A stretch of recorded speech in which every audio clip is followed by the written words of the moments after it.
السلام علیکم ہارون صاحب۔ وعلیکم السلام۔ ہارون صاحب، یہ تو بڑا اچھا فیصلہ وزیر اعظم صاحب کا، آج عمران خان کے گھر گئے اور وہ جو ایک قوم بھی دیکھنا چاہتی تھی کہ سیاسی قیادت مل کر یہ حل ڈھونڈ رہی ہے، لیکن یہ جو کمیٹی بنی ہے اس پر میں آپ کا کمنٹ چاہوں گا۔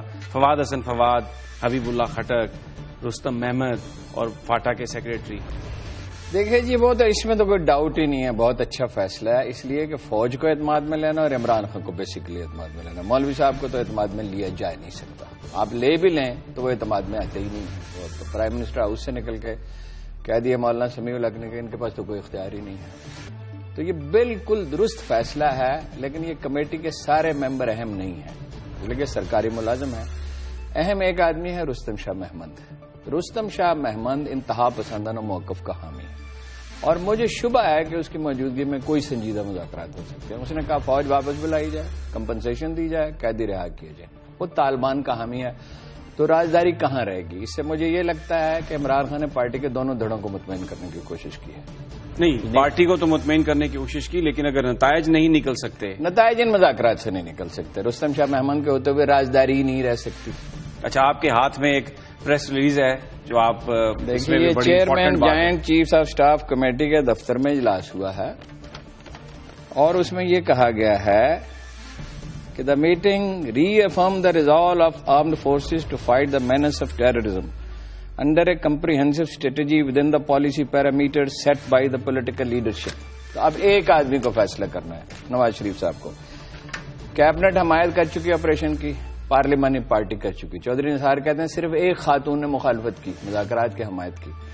اس کے بعد اب نواز شریف صاحب نے آپریشن کو روکا ہوا، یہ ان کا فیصلہ ہے۔ عمران خان کو اعتماد میں لینے کا بھی جو درست فیصلہ ہے، اور رستم شاہ محمد کو بھی ظاہر ہے انہوں نے قبول کیا۔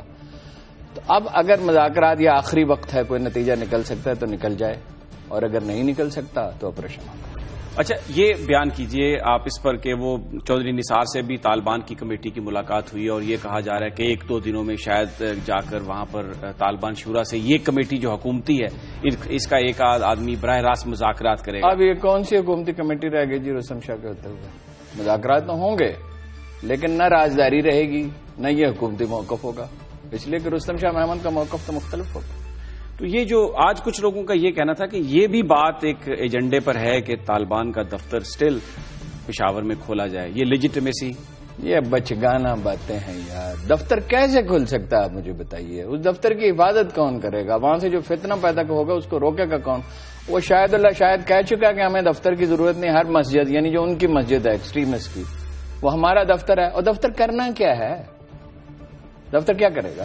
وہ کہہ رہے ہیں کہ بہت آسان ہو جائے گا، ایکسیس ہو جائے گی مذاکرات کے لیے، بہت مشکل ہو جائے گا،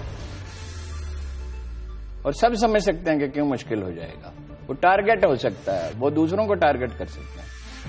نہیں تو پھر اس کا موو فارورڈ کیسے ہوگی؟ وہ بار بار میرا نہیں خیال دفتر بن سکتا ہے، دفتر بن سکتا ہی نہیں ہے، یہ تو بچگانہ باتیں ہیں۔ اچھا، ایک اس پر کمنٹ کریں کہ یہ طالبان نے اگرچہ یہ کہا آفیشلی ان کے نمائندوں نے کہ ہم نے یہ نہیں کہا کہ فوج کو شامل کیا جائے، لیکن اب اس کمیٹی میں پھر صرف یہ عرفان صدیقی صاحب کو نکالنا تھا۔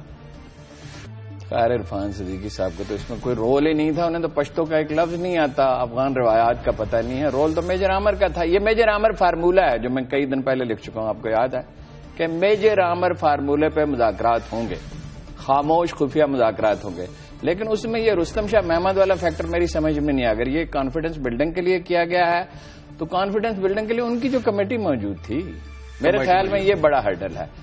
لیکن یہ کمیٹی میں اس کو رستم شاہ محمد کو ڈال دیا تھا تو عرفان صدیقی کو بھی ڈال دینا چاہیے تھا۔